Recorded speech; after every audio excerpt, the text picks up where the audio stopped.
أتدري من إذا أحسست بالهم، إذا أصابك الغم، إن أحسست أحيانا بضيق في الصدر، ليس أجمل من ذكر الله جل وعلا.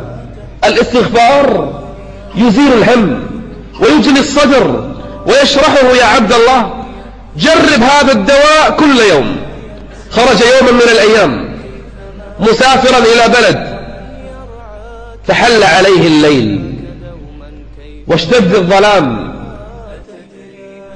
فرأى الإمام أحمد مسجدا صغيرا، فدخل الإمام في المسجد وصلى فيه ثم أراد أن ينام.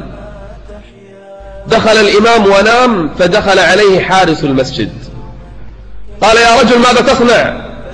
قال: أنام. قال: ليس بمكان نوم. ولم يعرف الإمام أحمد ولم يخبره الإمام: أنا الإمام أحمد. لو قال له لسمح له. قال: دعني أنام سويعات. قال: لا والله، لا أسمح لك أن تنام في المسجد، فاخرج. فحاول الإمام أحمد أن يقنعه فلم يستطع، فأخرجه. فنام الإمام عند عتبة الباب، فرجع إليه مرة أخرى الحارس قال: ماذا تصنع؟ قال: أنام عند الباب. قال: حتى عند الباب ممنوع. فإذا به وهو لا يعرف من الشيخ الكبير، جره جرا ورماه على قارعة الطريق. رآه الخباز ولم يعرف، فإذا به يأتي ويرأف لحاله.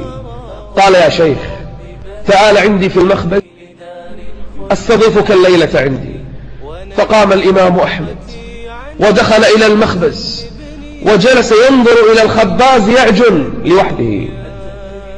لكن الغريب أن الخباز كل عجنة كان يقول: أستغفر الله.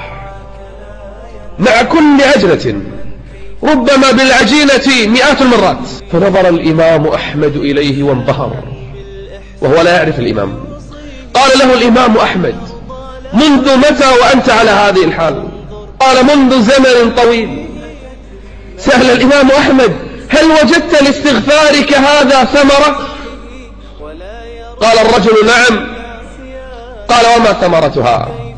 قال: لم أدعو ربي دعاء واحدا إلا واستجاب الله، إلا دعاء واحدا.